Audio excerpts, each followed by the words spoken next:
నమస్కారం, welcome to I dream health talks with Vijitha కార్యక్రమానికి స్వాగతం. ప్రస్తుతం మనతో పాటు ఉన్నారు general consultant doctor V Aditya Ranganath గారు. ఇప్పుడు వారితో మాట్లాడేద్దాం. నమస్తే అండి. నమస్తే అండి. ఎలా ఉన్నారు? బాగున్నాను మ్యామ్, థ్యాంక్ యూ. అయితే షుగర్ చాలా పెద్ద సమస్యగా మారిపోతుంది. చిన్నపిల్లల నుంచి పెద్దవాళ్ళ వరకు చాలా మందిలో చూస్తున్నాం. ఆహార రీత్యా కొంతమందికి వస్తే, జెనెటిక్స్ పరంగా కొంతమందికి, ఏదేమైతేనేంటి అందరిలో ఈ సమస్య అయితే ఎక్కువగా. ఇంట్లో నలుగురు ఉంటే ఇద్దరికి ఈ సమస్య చూస్తూనే ఉన్నాం. ఒకవేళ షుగర్ని రివర్స్ చేయాలి అంటే గనక అవకాశం ఉందంటారా? ఉంటే గనక ఆ టిప్స్ ఏంటో తెలియజేయండి. సో ఇప్పుడు డయాబెటీస్ వచ్చింది, లేకపోతే బీపీ వచ్చింది, థైరాయిడ్ వచ్చింది, లేకపోతే వాట్ ఎవర్, ఇదివరకు మనం విన్నది ఏంటి అని అంటే ఒక్కసారి వస్తే లైఫ్ లాంగ్ అది తగ్గడానికి ఆస్కారం లేదు. సో మనం ఏం చేయొచ్చు, కంట్రోల్లో పెట్టుకోవాలి.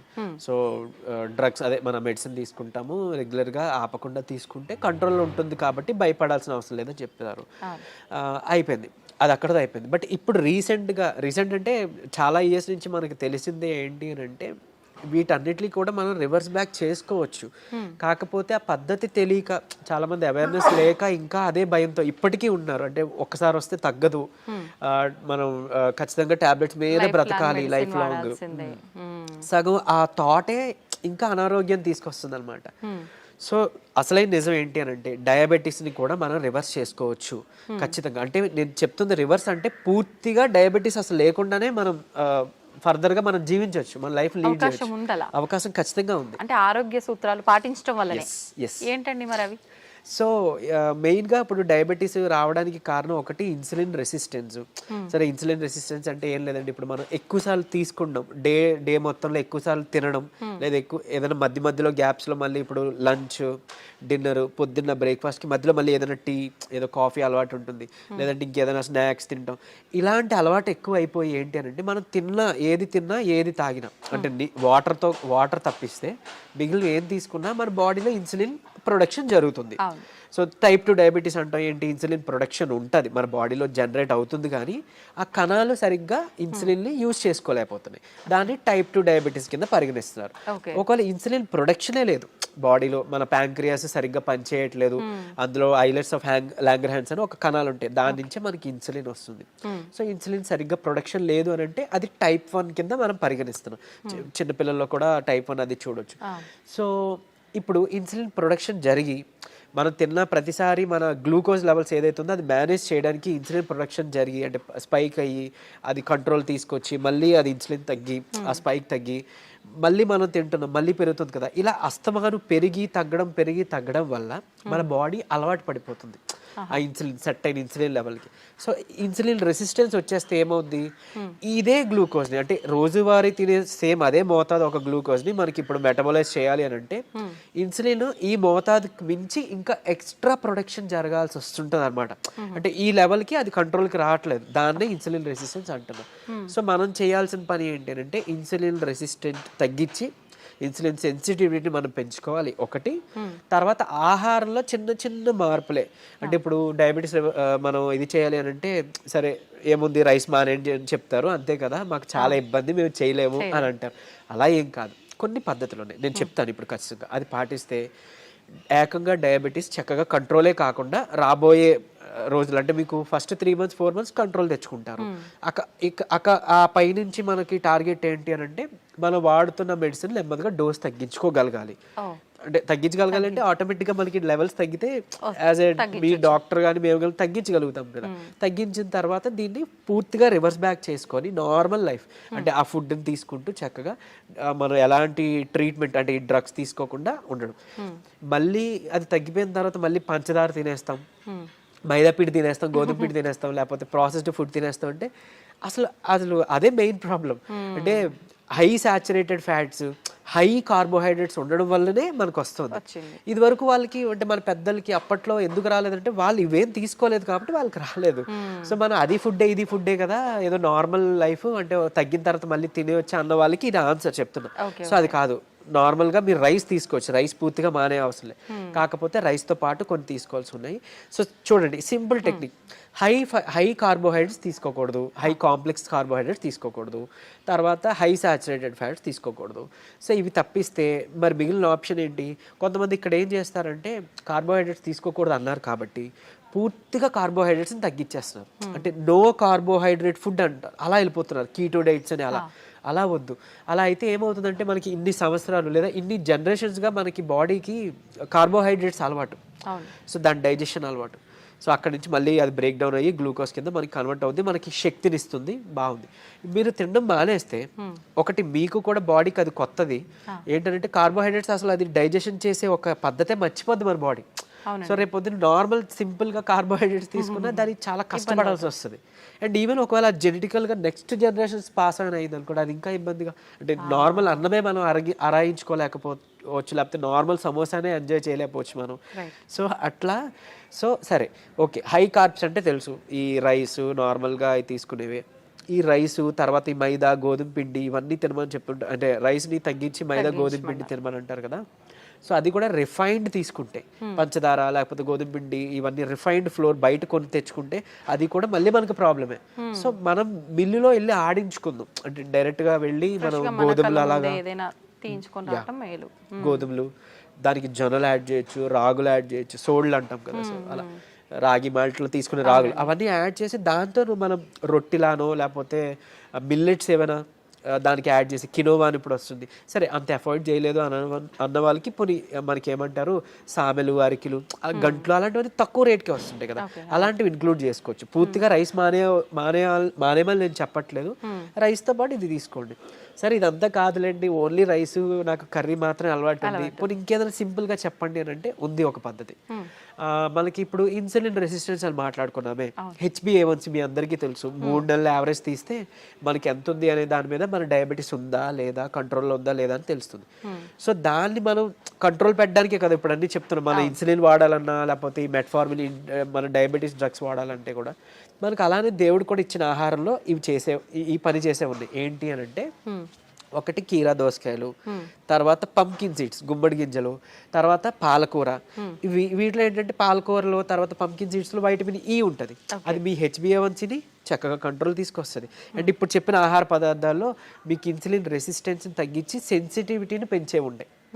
సో ఇప్పుడు సరే కొంత లిస్ట్ చెప్తాను చూడండి. మష్రూమ్స్ బాగా అదే మన ఉడకబెట్టిన గుడ్లు ఫుల్గా విత్ సొనతో పాటు తీసుకోవాలి, అది కొలెస్ట్రాల్ కాదు, మంచి కొలెస్ట్రాల్ తీసుకోండి. సో తర్వాత నెయ్యి, తర్వాత మన కీరా దోసకాయలు, తర్వాత ఓట్స్, గ్రీన్ పీస్ అదే మన పచ్చి బఠానీలు, తర్వాత రాజ్మా, కిడ్నీ బీన్స్ అంటాం రాజ్మా, అలానే మిగిలిన బీన్స్ కూడా చక్కగా మిగిలిన రకాల బీన్స్, చిక్కుళ్ళు బీన్స్ ఇట్లాంటివన్నీ తీసుకుంటే కనుక ఇవన్నీ కూడా మీ ఇన్సులిన్ రెసిస్టెన్స్ని తగ్గించినవే. సో మీ ఇష్టం, గుడ్లు ఇప్పుడు ఆమ్లెట్ రూపంలో తీసుకోండి, నిద్రకి పనికి వస్తుంది ఆమ్లెట్, ప్లస్ దీనికి కూడా హెల్ప్ అవుతుంది. సో ఈ ఫుడ్ని మీరు కంపల్సరీగా క్యాబేజీ, కాలీఫ్లవర్, సో బ్రాకోలీ కానీ ఇలాంటి ఇవన్నీ కూడా మీ ఫుడ్ డైలీ ఫుడ్లో ఏదో ఒక రూపంలో ఇంక్లూడ్ చేసుకోండి. ఏదో ఒక్క పదార్థమైనా అట్లీస్ట్ కర్రీ, మనం అది వదిలేసి మిగిలినవి ఏవో తీసుకున్నామంటే మళ్ళీ కంట్రోల్కి రాదు. మీ అందరికీ తెలిసిందే, చాలామంది ఎక్కువ పాలకూర కూడా తినరు. సో అట్లా, లేదంటే మునగాకు ఉంది, సో మునగాకును కూడా మీరు పౌడర్ రూపంలో చేసుకోవచ్చు. ఎండబెట్టేసి చక్కగా పౌడర్ చేసుకొని ఒక చెంచా యాడ్ చేసుకోండి ఒక ముద్దకి, అన్నంతో పాటు రైస్తో తీసుకోవచ్చు. హాట్ వాటర్లో తీసుకోవచ్చు, మజ్జిగలో కలిపి తీసుకోవచ్చు. ఇది ఒక మనిషికి డైలీ లిమిట్ ఒక చెంచా. సో అట్లా అని ఇప్పుడు ఏం చేస్తారంటే కొంతమంది ఏదైనా రసం, చారు దాంట్లో కలిపేస్తారు. బట్ అది కలిపేస్తే అంటే ఇంట్లో 3 members 4 members ఉంటే అందులో ఎవరికి ఎంత వేయలేని తెలియదు కదా. సో డైరెక్ట్గా మీరు కలుపుకోవడం బెటర్, ఏదర్ వాటర్లోనో మజ్జిగలోనో లేదా మీ అన్నం గిన్నెలోనో. ఇంకోటి అన్నము, ఇప్పుడు అలానే అదే అన్నము కూర తినే ముందుగా 1 కప్పు కీరా దోసకాయ తీసుకోండి, లేదా బీన్స్, మొలకలు తీసుకోండి చక్కగా. ఇవన్నీ మీకు హెల్ప్ అవుతుంది. లేదంటే మన దాలిమ్మ గింజలు 1 కప్ పెట్టుకోవచ్చు, పెట్టి ముందు అది తిని తర్వాత అన్నము కూర మనం తీసుకుందాం. అలానే అన్నం తినే ముందు, టిఫిన్ తినే ముందు, నైట్ డిన్నర్ చేసే ముందు ఏం చేయొచ్చు అనంటే కొంచెం పెప్పర్ అంటే మన మిరియాల పొడి 1 చిటికెడు తీసుకొని నిమ్మరసం యాడ్ చేసి కొంచెం గోరువెచ్చని నీటిలో ఒక కప్పు లేదా 1 గ్లాసు గోరువెచ్చని నీటిలో కలిపి తాగేసేయండి. ఎందుకు అనంటే ఇప్పుడు ఈ పెప్పర్లో ఉండే పైపరిన్ అనేది మన ఏమంటారు యాక్టివ్ ఇంగ్రీడియంట్, మెడిసినల్ వాల్యూ ఉండే ఇంగ్రీడియంట్. ఇది మన లివర్లో, ప్యాంక్రియాస్లో, అదే ఎక్కడి నుంచి అయితే ఇన్సులిన్ వస్తుందో అందులో అక్కడ డైజెషన్ ఎంజైమ్స్ని వాటిని కూడా మంచిగా ఇది ఏమంటారు మెటబాలైజ్ చేస్తుంది. కరెక్ట్గా మెటబాలిజం బాగా జరిగి ఎంజైమ్స్ అన్ని మంచిగా ఫంక్షన్ అయ్యేలా చేస్తుంది. సో తర్వాత ఇంకొకటి మోర్ ఓవర్ ఈ ఏవైతే కాంప్లెక్స్ కార్బోహైడ్రేట్స్ మన హై కార్బ్స్ అన్నాం కదా, దాన్ని బాగా కరెక్ట్గా డైజెషన్ జరిగేలాగా మెటబాలైజ్ అయ్యేలాగా ఇది హెల్ప్ చేస్తుంది. Okay. అండ్ ఈవెన్ మన పోషకాలు ఏవైతే ఉన్నాయో ఆకుకూరలోనో లేకపోతే మనం తీసుకునే ఫుడ్లోనో అవి మనం వంట పట్టడం అంటాం కదా, మన అబ్జార్ప్షన్, అవి అబ్జార్బ్ చేయడానికి ఈ పైపర్ అదే ఐ మీన్ పైపర్ ఈ పెప్పర్ మన మిరియాలు పొడి చాలా బాగా హెల్ప్ చేస్తుంది. సో ఈ రూపంలో తీసుకున్నారనుకోండి, మీరు తిన్న తర్వాత పెరిగే షుగర్ లెవెల్స్ కంట్రోల్కి వస్తాయి. అండ్ ఈవెన్ మనకి లోపల ఫంక్షనింగ్ బాగా మెరుగుపడుతుంది. ఇకపోతే డయాబెటీస్ రివర్సల్ గురించి వద్దాం. సో నేను ఇప్పుడు చెప్పింది 3 months 4 months 3 to 4 months చేస్తే ఖచ్చితంగా మీ షుగర్ లెవెల్స్లో చాలా వరకు మీకు తగ్గడం మీరే గమనించుకుంటారు. మీరు ఇంత అద్భుతంగా పనిచేస్తుందా అని అంటారు. ఎందుకనంటే చాలా మందికి ఒకటి ఉండిపోయింది సైకలాజికల్గా, అంటే drugs I mean like what ever medicine మాత్రమే మెడిసిన్, ఫుడ్ అంటే జస్ట్ ఆహారం మాత్రమే. అసలు కాదు. మీకు గుర్తుంటుంటే ఎప్పుడైనా మీ నాన్నమ్మలు అమ్మమ్మలు మీకు ఎప్పుడైనా పొట్ట నొప్పి వచ్చింది అని అంటే ఏదైనా వాము కొంచెం సాల్ట్ కలిపిస్తే వెంటనే తగ్గడం మనం గమనించి ఉంటాం. లేదంటే మెంతులు మింగేసి తాగేయండి వాటర్ అంటాం. అవన్నీ ఎందుకు పనిచేస్తున్నాయి? ఇప్పుడు యాంటాసిడ్స్ ఏవో వెళ్ళి పరగడుపుల మాత్రలు మనం పైకి వెళ్ళి తెచ్చుకొని వేసుకుంటున్నాం. అవేం అవసరం లేకుండా వాళ్ళు బతికారు కదా. ఎలా బతికారు? ఇలానే. ఇవన్నీ ఫుడ్డే మెడిసిన్. మనకు ఒక మెడికల్ షాప్ ఉంది. ఎగ్జాక్ట్లీ. మనకి ఏదైనా అనారోగ్యం వస్తుంటే మెడికల్ షాప్ కి మనం బయటకు వెళ్ళవద్దు, మన కిచెన్ లోకి వెళ్ళాలన్నమాట. యాక్చువల్గా పోపుల డబ్బాలే మనకి డ్రగ్ ఇది అన్నట్లు, స్టోర్ అన్నట్టు. సో ఖచ్చితంగా ఇది వర్క్ అవుతుంది. అండ్ మోర్ ఓవర్ అంటే ఇప్పుడు మన బెర్రీస్ నుంచి ప్లాంట్స్ నుంచి ఎక్స్ట్రాక్ట్ చేసిన బెర్బరిన్ అనేది ఒక సప్లిమెంట్ ఉంటుంది ఆబ్వియస్లీ.